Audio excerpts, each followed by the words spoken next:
Assalamualaikum pemirsa Jogja TV, apa kabar?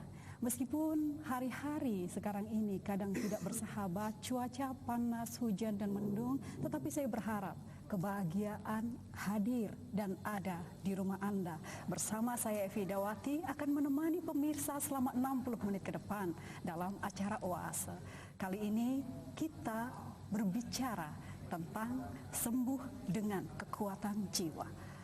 Sudah pasti hadir di studio kita pembicara utama kita maksud saya, Gus Muhammad Basis.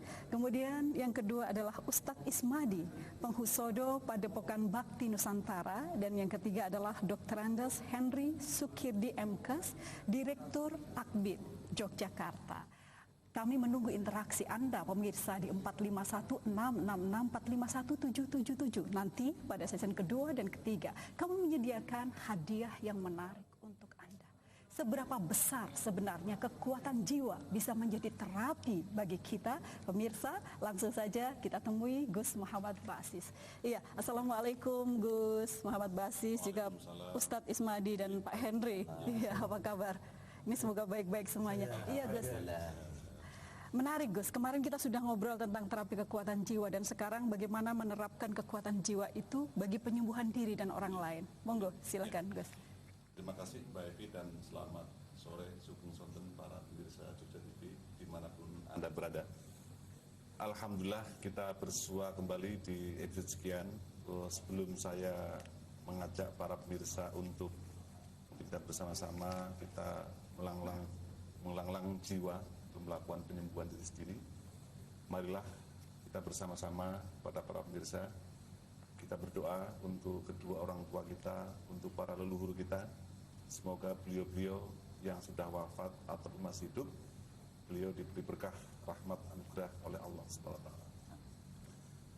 Yang kedua, marilah kita juga mendoakan Yogyakarta agar kondusif, agar aman. Kita April 2009 akan pemilu sehingga Jogja jangan sampai seperti Sumatera Utara yang ketua DPRD-nya kayak buron, dikejar-kejar, dikejar jorok dan sebagainya. Semoga Yogyakarta selalu aman, selamat dan kondusif. Juga kita doakan semoga Indonesia, Pak SBY dan seluruh menterinya, seluruh gubernur, bupati dan semuanya juga aman, selamat, ada dalam pengawasan Tuhan yang Maha Kuasa.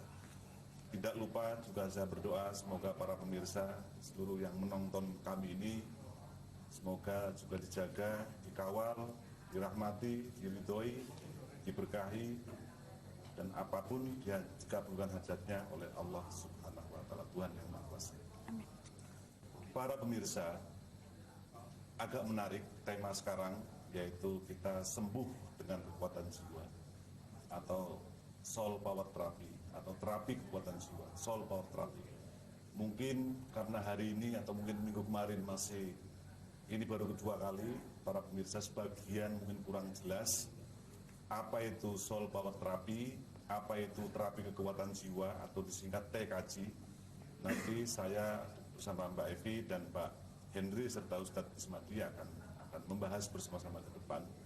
Namun sebelum kami membahas, alangkah baiknya saya memberikan saran kepada para pemirsa, tolong sekarang sediakan kertas kosong sama pulpen, ya, juga air putih 1 gelas. Bisa air putih 1 gelas, bisa aqua, segala merek aqua disediakan sehingga nanti pas iklan, pas nanti ada iklan, mohon Bapak Ibu para pemirsa disediakan agar tidak dandapan kalau misalnya mau mencatat doa atau mencatat apapun. Para pemirsa yang saya hormati juga Mbak Evi, Pak Henry dan Mas Ismadi. Untuk bicara tentang soul power therapy atau terapi kekuatan jiwa atau TKJ, hal yang paling pertama kita harus mengetahui sebenarnya apa perbedaan antara ruh. Jadi kalau kita bicara tentang jiwa, maka mungkin dalam benak para pemirsa akan muncul mungkin pertanyaan, apa itu jiwa, apa itu ruh, apa itu mental, apa itu kolbu, apa itu hati, apa itu rasa, apa itu pikir atau pikiran. Ini membingungkan. Jadi agar para pemirsa nanti tidak ngoyo-woro kemana-mana, agar kita terlokalisir dalam dalam konsep tentang jiwa ini, maka perlu saya jabarkan tentang ruh dan jiwa saja. Jadi begini para pemirsa, kita bisa berangkat dari konsep, karena saya muslim, kullun nafsin dha'iqatul maut. Kullun nafsin artinya segala sesuatu yang berjiwa. Segala sesuatu yang berjiwa pasti akan mati. Ini jiwa ya. Terus kalau kita bicara tentang ruh, kita bisa mengingat insya Allah dalam sebuah dalam Quran, tanazzalul malaikatu waruhu, gitu. Tanazzalul malaikatu waruhu. Jadi pada malam itu para malaikat dan ruh turun ke bumi.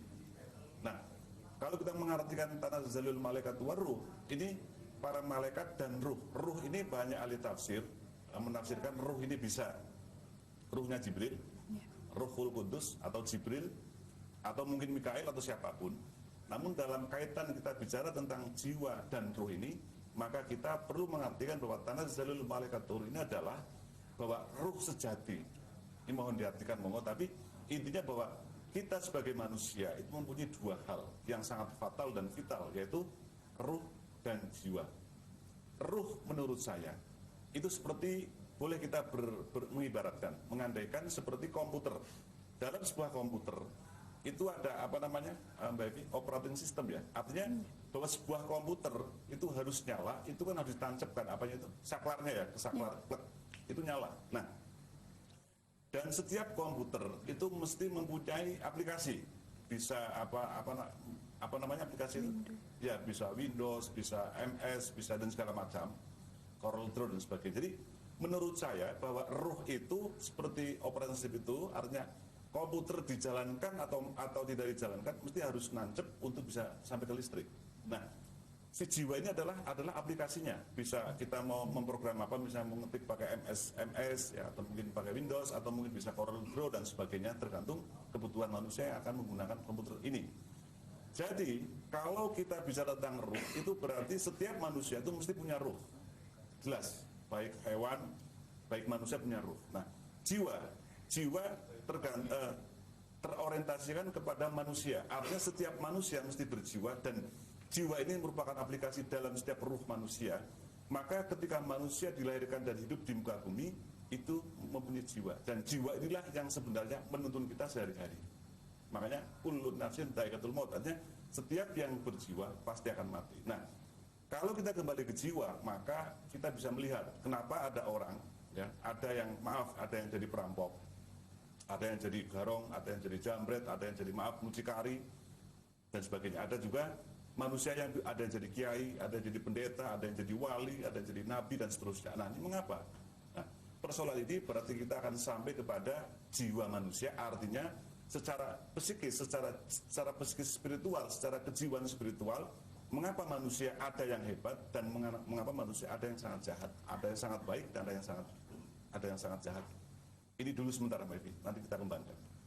Iya, ini menarik sekali Gus. Iya. Tadi Gus mau berkata bahwa jiwa itu bisa diprogram. Nah, arahnya bahwa menuju ke kebaikan, dan juga tadi ada dua, kebaikan dan kemudian kejahatan. Sebenarnya bagaimana cara kita memprogramnya itu, Gus? Ya. Begini, Mbak Evi, jadi ketika Allah menciptakan manusia dan meniupkan ruh pada manusia, ruh ini merupakan titipan Tuhan. Maka ruh ini kan seperti tadi yang saya katakan sebagai operating system paling awal, seperti air dari pegunungan, dari mata air pegunungan, terus dia turun ke sungai. Nah, ketika sampai di sungai dibelokkan ke sawah, ke kebun dan sebagainya. Nah, air ketika di sawah, di kebun ini adalah seperti jiwa. Jiwa pun begitu. Jiwa kan harus mutmainah, nafsul mutmainah, jiwa yang tenang. Jadi target Tuhan menciptakan manusia adalah agar manusia yang diberi jiwa oleh Tuhan ini, yang dasarnya ruh ini, maka manusia harus berjiwa yang baik, harus ashabul yamin, harus belok ke kanan, nggak boleh ke kiri, harus ikut malaikat, harus berbuat baik, harus surga, jangan ikut setan, jangan ikut dajjal, jangan ikut masuk neraka. Nah, kalau manusia mempunyai sakit berarti kan sakit secara spiritual, secara aura, secara secara prana adalah buah dari ketidakseimbangan. Seluruh orang sakit adalah orang yang tidak seimbang. Nah, kalau kita ingin seimbang berarti harus meluruskan pada sisi jiwanya. Artinya kita memberdayakan jiwa, memberdayakan nafsu kita ini, nafsu mutmainah ini, agar kita punya nafsu yang baik, agar dengan nafsu yang baik ini, dengan jiwa yang baik ini, jiwa yang kuat ini untuk sampai ke tahap keseimbangan. Sehingga kalau kita sakit yang tidak seimbang ini, dengan kekuatan jiwa inilah kita menarik yang tidak seimbang ini, yang kiri ini untuk belok ke kanan agar seimbang, agar yang tadi sakit yang ibarat seperti neraka, yang ibarat seperti tidak nyaman atau ketidakenakan dan seterusnya, kita geser ke kanan agar seimbang, maka sembuh. Jadi pemanfaatan kekuatan jiwa adalah bagaimana kita memberdayakan jiwa kita, psikis spiritual kita, agar kita dengan kekuatan itu bisa sembuh. Contoh misalnya Mbak Evi ya, orang yang menderita sakit jantung misalnya, itu adalah buah dari dia tidak atau kurang rajin mengendalikan jiwanya untuk stabil terus. Misalnya, mungkin dendam sama orang lain, mungkin bentrok dengan tetangga bertahun-tahun, mungkin dendam ke suaminya, dendam ke istrinya, tidak tersampaikan, tidak terejawantahkan, maka menggumpal di dalam sini, di dalam dada, dalam perut dan sebagainya. Ini kan mengeras. Nah, mengeras inilah timbul ketidakseimbangan. Maka dengan jiwa yang positif itu, dengan jiwa yang mutmainah ini, dengan jiwa yang surgatik ini, maka agar sembuh. Jadi pemanfaatan jiwa. Jadi intinya adalah terapi kekuatan jiwa atau soul power terapi adalah bagaimana kita memberdayakan jiwa ini untuk menyembuhkan segala sesuatu yang ada dalam diri kita. Sementara begitu. Ya, kalau yang dilakukan pertama kali harusnya seperti apa ini untuk pemirsa, barangkali mereka bisa melakukannya di rumah atau memang harus di bawah bimbingan, Gus? Begini, maka tadi saya akan minta kepada para pemirsa untuk menyediakan kertas sama pulpen air putih. Nanti insya Allah para pemirsa, kita di akhir sesi kita akan melakukan suatu terapi jarak jauh. Jadi bagaimanapun ketika kita diperintahkan bersedekah tidak harus uang. Ketika kita memberi nasihat, ketika kita terapi jarak jauh, itu juga merupakan sedekah dan saya anggap sebagai amal sedekah. Maka yang terpenting adalah satu, untuk bisa terapi kekuatan jiwa, untuk bisa kita menyembuhkan diri dengan kekuatan jiwa adalah keyakinan. Ya. Untuk apa kita sholat? Untuk apa kita ke gereja? Untuk apa kita haji, zakat, puasa dan sebagainya kalau nggak yakin? Contoh orang sholat dari Jogja ke Mekah, ke Ka'bah kan, orang menghadap kiblat. Padahal dalam kita ke Ka'bah itu kan ada berapa ribu WC, ada berapa ribu mungkin lokalisasi pelacuran. Bukan kita nyembah WC, bukan kita nyembah lokalisasi, namun kita sampai ke sana hakikatnya. Jadi itu dasarnya keyakinan. Untuk kekuatan jiwa, terapi kekuatan jiwa, yang terpenting adalah dengan keyakinan. Iya, nanti akan kita lanjutkan lagi pemirsa, jangan kemana-mana, tetaplah di Oase.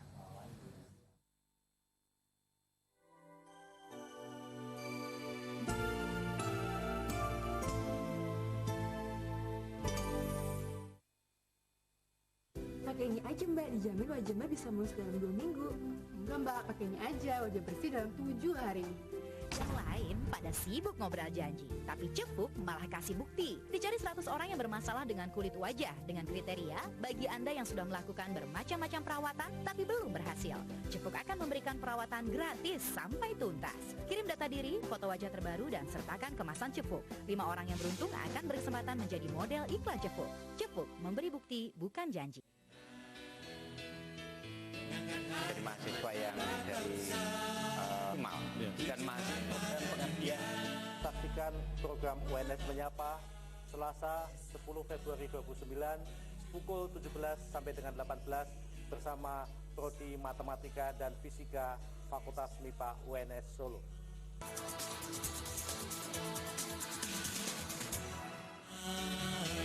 UNS Menyapa.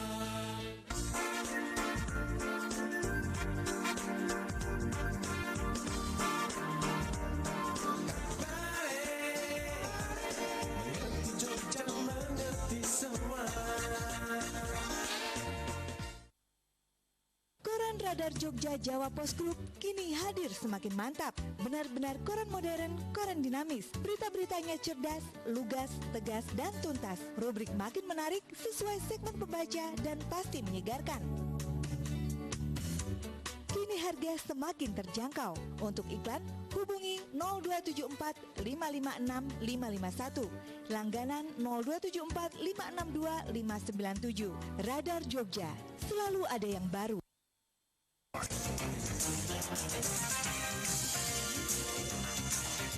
Saksikan Box Office Amerika setiap minggu pukul 9:30 waktu Indonesia Barat. hanya di Jogja TV. Welcome to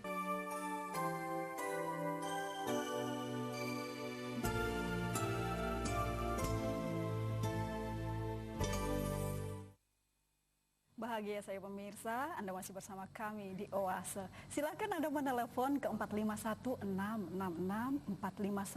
451-666-451-777. Anda bisa bertanya langsung dengan Gus Muhammad Basis, bisa juga memberikan saran ataupun perspektif Anda, pandangan Anda terhadap sembuh dengan kekuatan jiwa. Kami menyediakan hadiah menarik untuk Anda yang dipersembahkan oleh Bakti Nusantara. Saya tunggu ya pemirsa, jangan lupa silahkan menelepon ke Jogja TV. Kita kembali ke tamu kita pemirsa. Iya, ini Pak Ustadz dan Pak Henry. Iya, kalau tadi di season awal Gus Muhammad Basis sudah berbicara panjang lebar tentang kekuatan jiwa. Kalau Pak Henry sendiri sebagai seorang yang bergerak di bidang medis, dalam perspektif Pak Henry, sebenarnya seberapa besar manfaat terapi kekuatan jiwa tidak hanya pada satu tempat itu saja? Silakan. Terima kasih. Selamat sore para penonton dan selamat sore semuanya. Seperti tadi dikatakan oleh Gus Muh bahwa manusia itu terdiri dari jiwa dan raga. Yeah. Sehingga di dalam kehidupan kita itu memang harus ada keseimbangan, kesamaan antara pemenuhan kebutuhan jasmani dan rohani kita. Terutama di dalam masalah penyembuhan penyakit ini, di samping kita berusaha untuk menyembuhkan lewat medis, ini juga ralat saja Bu, bahwa kami bukan dari tenaga-tenaga medis, kami adalah tenaga-tenaga menciptakan tenaga-tenaga medis. Jadi saya sebagai pelayan tenaga medis. Tadi saya katakan bahwa keseimbangan itu harus bisa. Yang saya Pak Henry, ya. Kita terima telepon dulu ya. Halo, selamat sore. Ya halo, selamat sore. Ya, selamat sore. Iya, silahkan. Mau tanya ini, kepala belakang telinga saya kok sering sakit. Itu kenapa ya? Tapi terus terang saya belum pernah periksa ke dokter. Iya, namun begitu Mawon? Iya. Oh, begitu saja. Iya, terima kasih Bu. Nanti biar dijawab sama Gus Muhammad Basis. Kita teruskan ke Pak Henry, monggo. Jadi di dalam penyembuhan penyakit pun ini mestinya itu diupayakan adanya kesembuhan melalui jasmani dengan sistem pengobatan dari tenaga medis, baik itu disuntik maupun memakan obat. Tapi juga penyembuhan dari dalam sendiri, yaitu yang diciptakan oleh penderita itu sendiri dengan keyakinan bahwa penyakitnya itu akan sembuh. Karena kita harus yakin bahwa semua penyakit itu datangnya dari Allah. Maka asal kita minta kepada Allah, batin kita pasrah kepada Allah dengan permohonan supaya segera sakit, insya Allah. Jadi bisa sakit. Dalam hal ini juga kami mengembangkan di dalam pembelajaran kebidanan. Ini ada sekarang ini akan dikembangkan metode hypnobirthing, yaitu metode pelayanan kebidanan menggunakan hipnoterapi. Jadi pada pasien atau seorang ibu yang akan melahirkan ini dibantu untuk menciptakan suasana jiwa yang rileks, yang pasrah dengan Allah, sehingga dia tidak merasakan sakit pada saat melahirkan. Dia tidak, walaupun pada saat itu harus dijahit dan sebagainya. Karena jiwanya di samping telah pasrah, dia rileks. Dia mengharapkan penyembuhan ini dari Allah. Di samping juga penyembuhan dari pelayanan kesehatan. Oke, ini. Oke, terima kasih. Ternyata ada penelpon lagi, kita terima dulu ya Pak. Halo, selamat sore. Selamat sore. Iya, silahkan. Baik, ya, ini langsung aja pada narasumber Gus Muh ya. Jadi saya mengucapkan alhamdulillah bahwa tayangan TV sudah menayangkan hal-hal yang begini. Mudah-mudahan nanti bisa langgeng. sehingga memberikan satu nuansa pencerahan kan begitu. Mengapa sekarang ini banyak yang sakit jiwa? Karena memang sejak awal ini pendidikan kita itu pendidikan rasio tok. Undang-undang pendidikan nasional saja juga hanya rasio tok. Wajah arahnya sudah tidak ada keseimbangan antara rasio dan rasa. Saya monggo menikah sebagai masukan nanti bagaimana anggenipun keramu selanjutnya. Ya. Mengapa kok saya mengatakan begitu? Dikarenakan sekarang ini hanya kecerdasan tok, sehingga akibatnya hanya menjadi kuli. Lalu kondisi generasi sekarang ini kita melihat TV hanya jejengklean tok boleh dikata, tetapi rasa tidak dipakai. Artis sendiri sekarang itu menghasilkan tidak menggunakan rasa yang dalam, sehingga dangkal sekali. Sehingga pakaian maupun gerakan maupun nyanyian kan juga sekarang itu isinya nyanyian itu kan juga dangkal sekali ini. Bagaimanapun juga hanya pragmatis sekali. Iya Pak Erlangga. Yojebu, ini nanti dulu Mbak, ini pupung kita ketemu.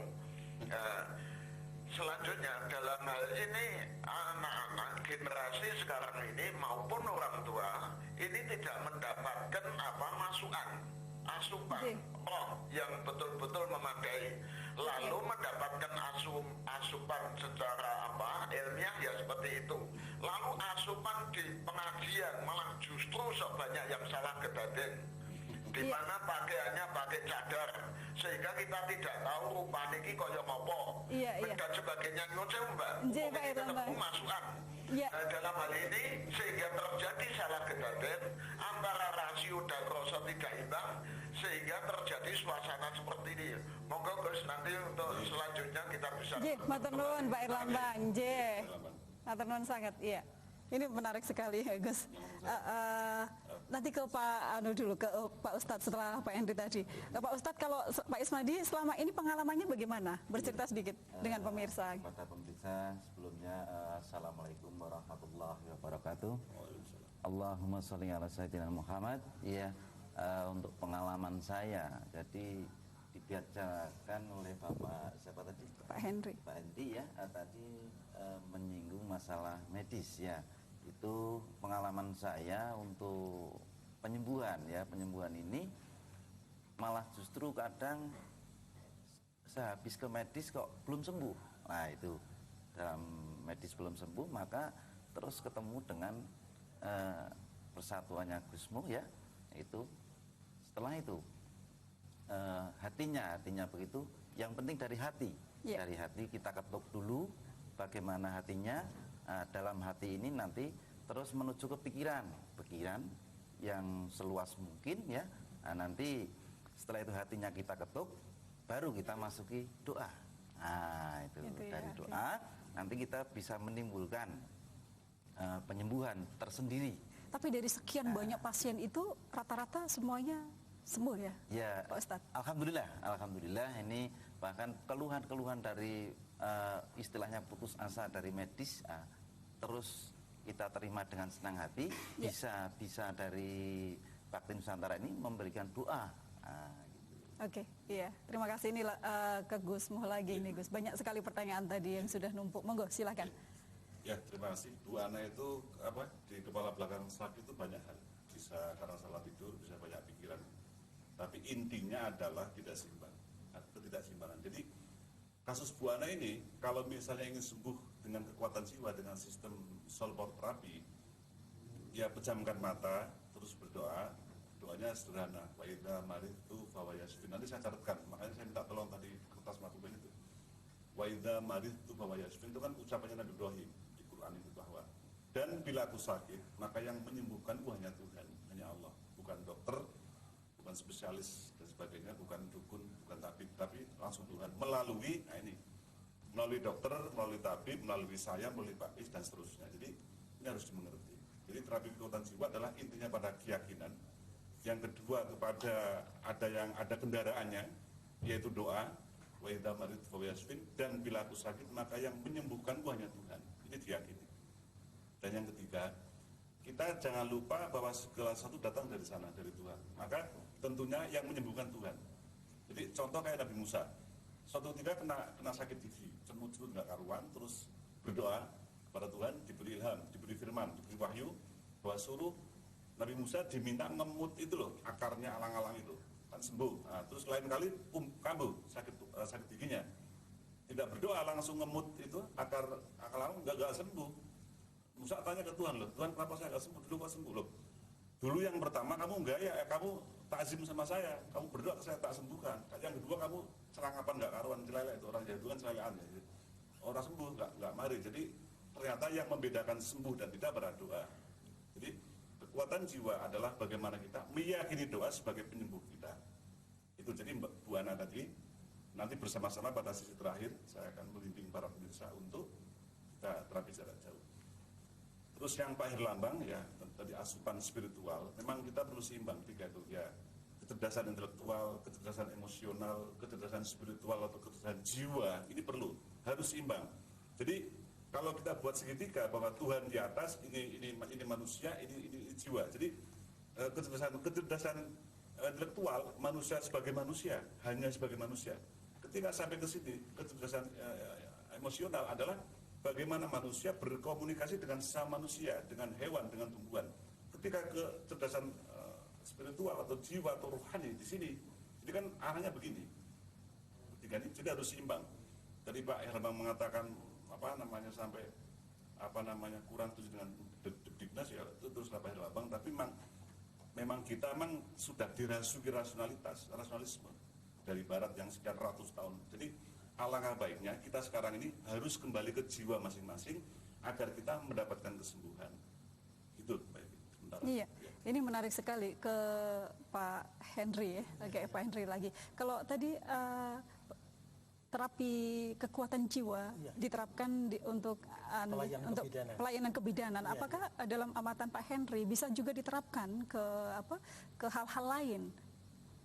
Saya kira bisa saja karena dalam hipnoterapi ini yang diutamakan adalah menciptakan ketenangan jiwa dan rileks, bahwa jiwa ini jangan dibuat ada rasa khawatir, rasa takut dan sebagainya, sehingga akibat kecemasan, ketakutan ini mempengaruhi fisik kita, mempengaruhi jasmani kita. Jadi saya kira ini bisa saja diterapkan di mana saja, di kapan saja. Iya, ini menarik sekali. Ada penelpon, kita terima terlebih dahulu sebelum ke Ustadz Ismadi. Halo, selamat sore. Selamat sore. Iya, selamat sore. Iya, ini dari Bapak Nur Ahmad, dari medis dari Rumah Sakit Mater. Kebetulan saya tidak para medis. Monggo, silahkan. Iya, saya tertarik sekali dengan pembicaraan dari Gus Muhammad Basis tadi tentang jiwa dan ruh. Yang saya ingin tahu dan tanyakan itu ruh dan jiwa itu keterkaitannya bagaimana? Terus besok kalau di akhirat itu yang menghadap ke Tuhan itu ruhnya apa jiwanya? Karena itu kalau saya cermati itu kan masih ada satu unsur lagi yang mungkin perlu ditambahkan, yaitu rohnya penuh-penuhnya tunggal cipta rasa karsa. Itu bagaimana hubungannya? Masalahnya tadi yang untuk kekuatan jiwa cuma disebutkan mutmainnahnya. Gitu aja Pak, terima kasih. Iya, terima kasih Pak. Monggo silakan. Langsung ya. Begini Pak Nur Rahmat dari Wapes, tenaga medis juga ya. Insya Allah pada tanggal 15 Februari besok, tanggal 15 ya, hari Minggu, jam 9 sampai jam 3 sore, kita mau mengadakan terapi kekuatan jiwa atau TKJ atau soul power therapy. Itu 1 hari penuh, satu saya mandu. Itu saya racik dari intisari Reiki, Tai Chi, Qigong, Qi, juga Prana, juga zikir Ismuzat, juga zikir Ashifa. Saya racik juga senam ergonomis, kenapa ada gerakan ruku, gerakan sujud dan sebagainya, itu manfaatnya luar biasa. Jadi begini Pak Nur, sebenarnya yang ruh dan jiwa sudah saya ngomongkan tadi, cuman begini, bahwa kita jangan terkecoh di sini. Apa beda antara ruh, jiwa, rasa, cipta, karsa, pikiran, hati? Itu ribet, malah mumet, malah kita sakit. Jadi alangkah baiknya kita meyakini bahwa ruh itu kalau komputer seperti yang kabel komputer langsung ke cop-copan tuh, udah nyala ya. Iya. Terus jiwa adalah aplikasinya. Oke. Kalau air di pegunungan mata air itu adalah ruh, ketika sampai ke sawah, ke kebun, sampai ke bak mandi udah jiwa. Iya, nanti kita akan lanjutkan lagi, Gus. Ini harus iklan dulu. Pemirsa, jangan kemana-mana, tetaplah bersama saya di Oase.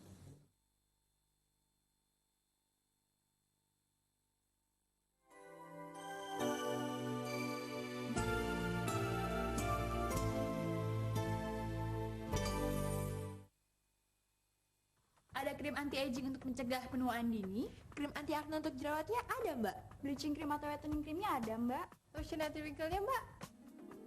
Mau cantik aja kok repot. Pakai saja Cefuk Whitening Night Cream yang membantu kulit wajahmu jadi sehat. Kulit sehat bebas dari semua masalah kulit. Cefuk Night Cream, satu untuk semua. Cefuk memberi bukti, bukan janji. Ingin berikan di Jogja TV? Caranya gampang dan terjangkau. Hubungi marketing hotline Jogja TV atau datang langsung ke Jogja TV. Juga menerima pembuatan materi iklan. Pastikan dengan beriklan di Jogja TV, usaha Anda semakin berkembang.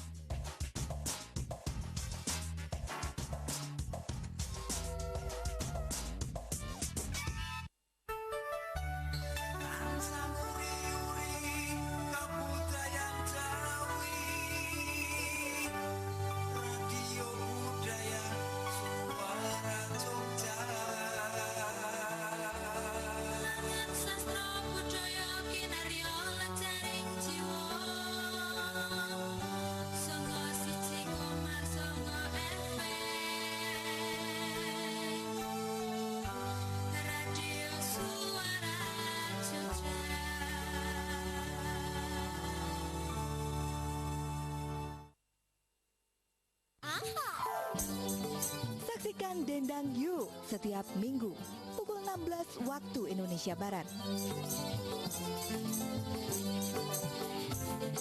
Hanya di Jogja TV.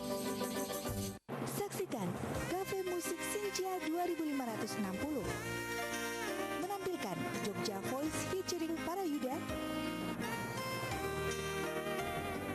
Barongsai Panbers dan Amor Dancing. Sabtu 7 Februari 2009 pukul 21 waktu Indonesia Barat. Disiarkan langsung dari halaman Jogja TV.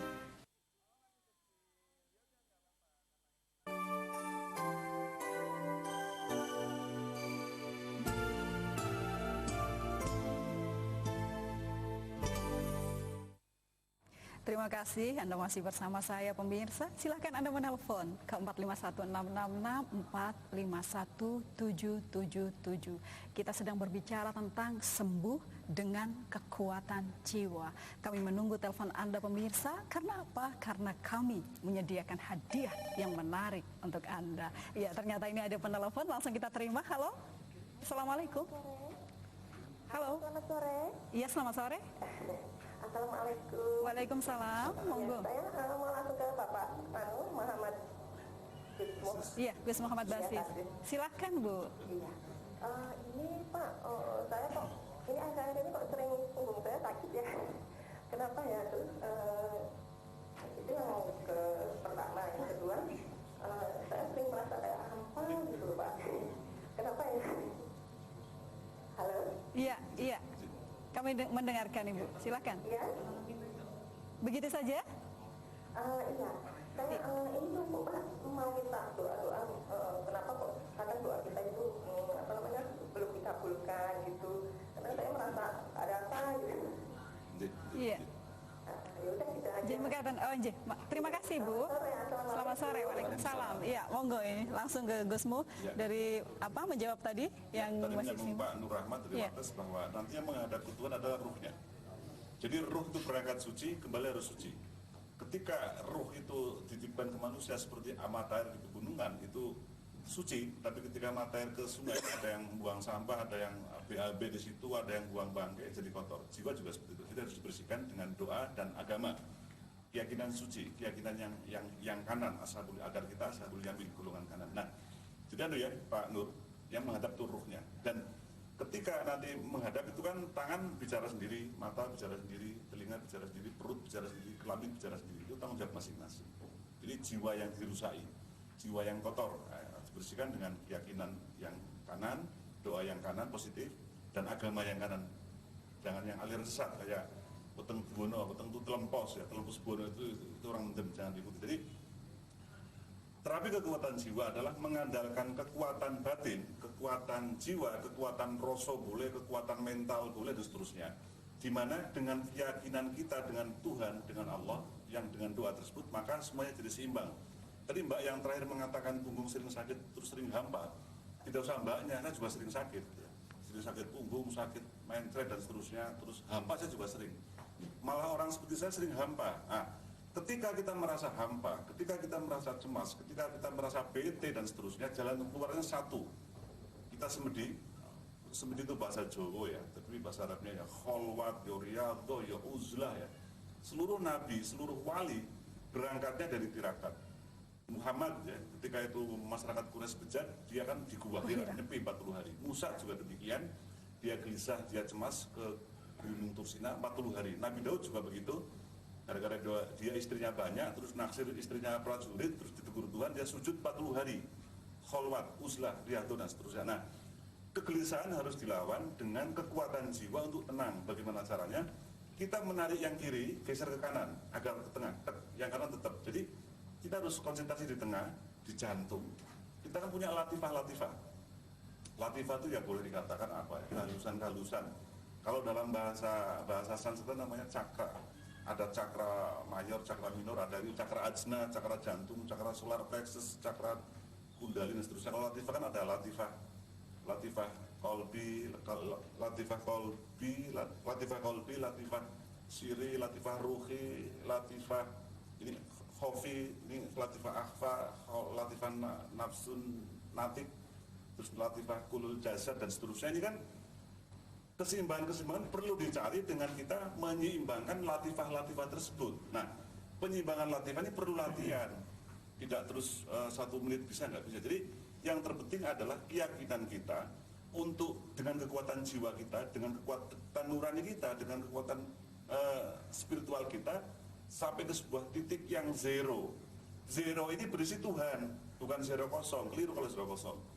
Berisi Tuhan, otomatis nafsu kita, jiwa kita akan ketarik ke Tuhan, ilahiyatik.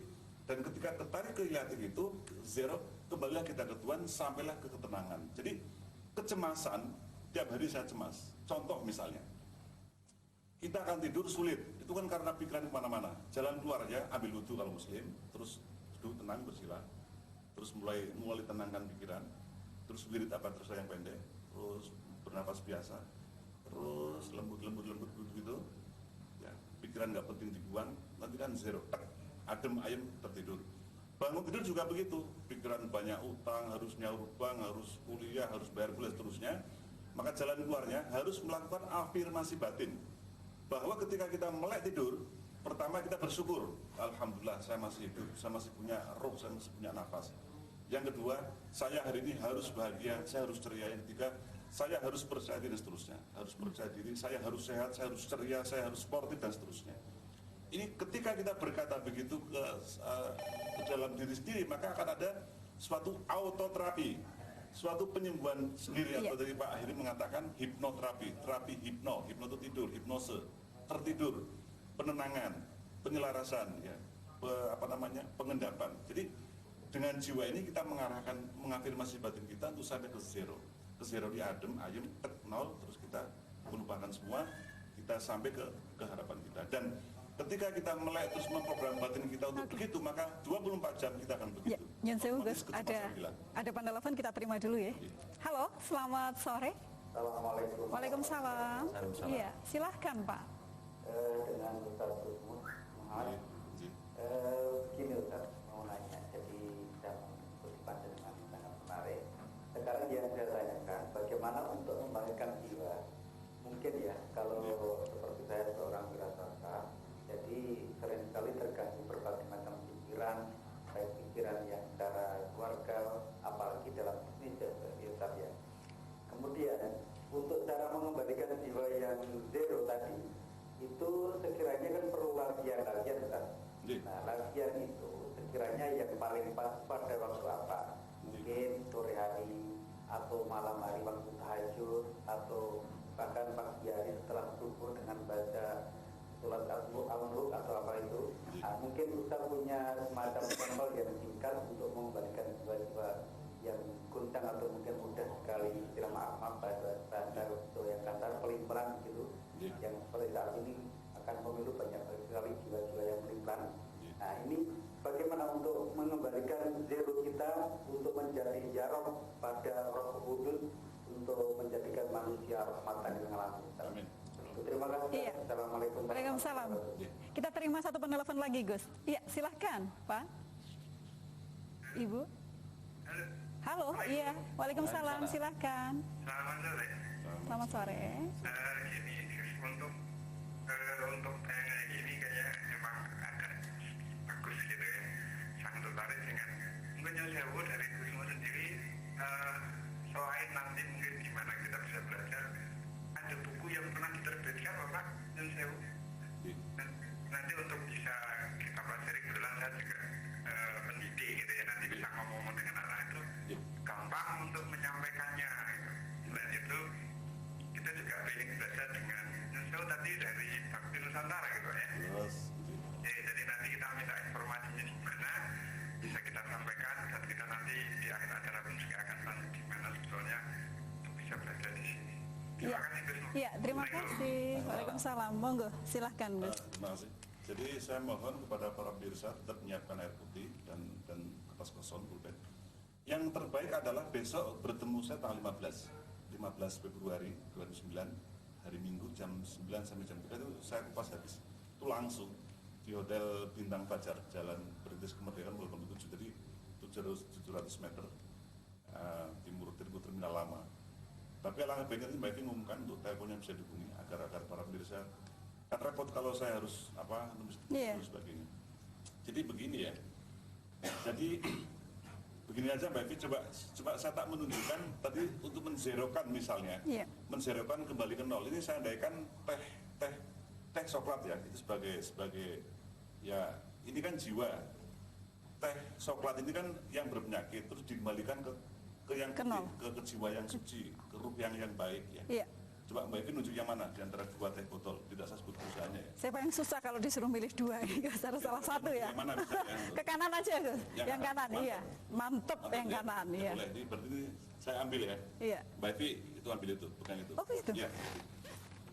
Coba ya, ini kita tolong para pemirsa jangan memandang ini sebagai sulap kayak siapa yang di TV-TV nasional itu. Enggak, pokoknya kita hanya untuk apa namanya? Untuk penggambaran lebih enak ya. Yeah. Ya. Coba sekarang dibolak-balik Mbak Evi begini. Ya. Bolak-balik terus gitu, bolak-balik. Ya kan? Terus itu bolak-balik ya. Ini boleh dikatakan ini kan berubah jadi putih ya. Kenapa saya enggak? Mbak Evi kan enggak berdoa, tidak kekuatan jiwa. Saya kan pakai kekuatan jiwa. Jadi ini juga bisa diminum saya kira, jadi enggak masalah. Jadi luar biasa. Ya, mungkin bisa di kamera di zoom ya. Kalau orang mengatakan, kalau dengan saya sering mengatakan ini sulapan atau pakai jin setan segala macam, itu nggak masalah bagi saya. Yang penting ya harus seperti ini. Ketika kita tadi coklat terus kita apakan, kita program bisa melalui dokter, bisa melalui tabib dan sebagainya, kan jadi putih kembali sembuh. Kan tidak sembuh. Karena tidak pakai kekuatan jiwa. Jadi seperti ini ya Pak, ini dari Pak Guru tadi, Pak Didik. Jadi kita harapkan dengan tadi kita kotor, jiwa kotor kita tidak seimbang, kita berpenyakit dan seterusnya, kita seimbangkan dengan kekuatan jiwa agar seperti ini, agar putih. Dan yang kedua misalnya ya, coba duduk, Ustadz Ismadi, jajar. Sekarang Pak Ismadi mengeluarkan suatu kekuatan jiwanya, terus saya kira mohon diikuti para pemirsa, mohon para pemirsa ikut ya.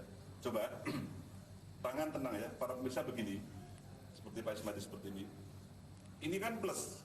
Ini kan cakra manggilingan namanya. Ini kan plus, ini kan minus. Kanan adalah plus, kita adalah minus. Kita rasakan hawa panas atau dingin. Dekatkan. Kalau udah terasa hangat, pasti hangat. Kalau tidak hangat berarti tidak normal. Karena ini kan energi, ini kan prana ya. Setiap manusia punya chi, punya yin dan yang dan yin, punya chi, punya prana, punya energi. Nah coba ikuti para pemirsa, ikuti. Ini kan plus, ini minus, coba dekatkan, jauhkan daya tolak, ya. Ikuti aja, jangan dibuat-buat, jangan mengada-ada, ikuti terus, ya, seperti ini, ikuti, ya, ini plus, ini minus, ikuti, rasakan terus.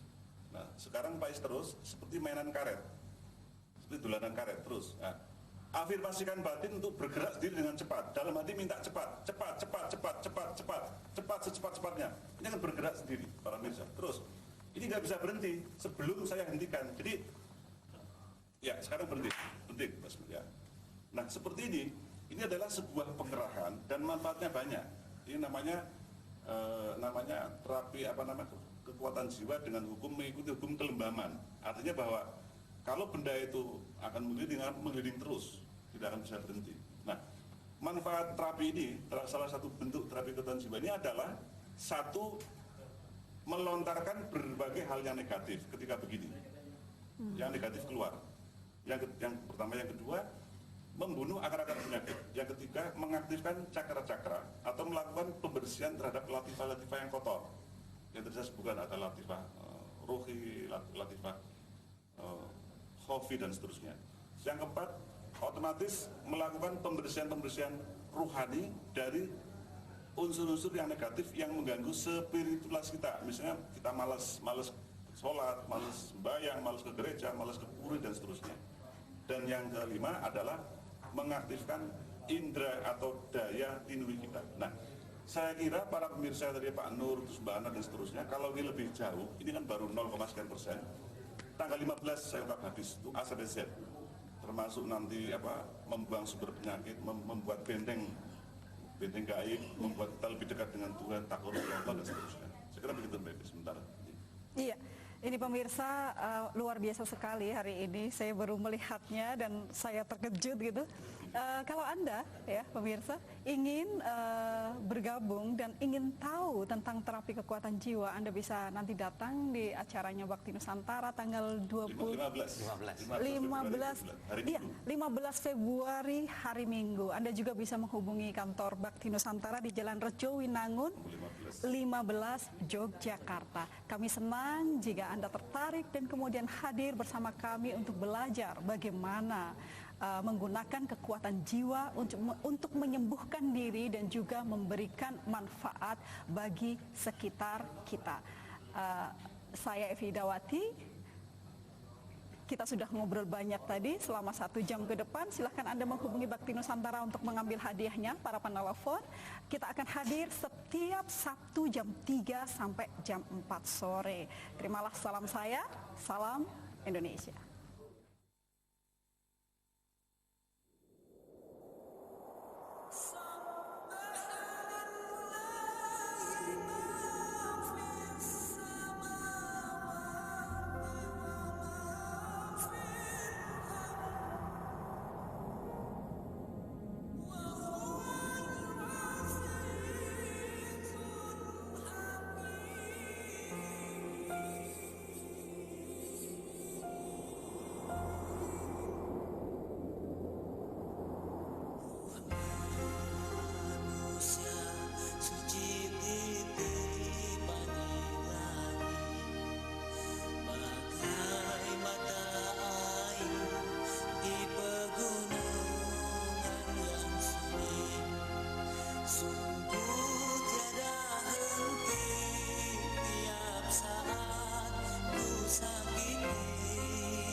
Tiap hari bersama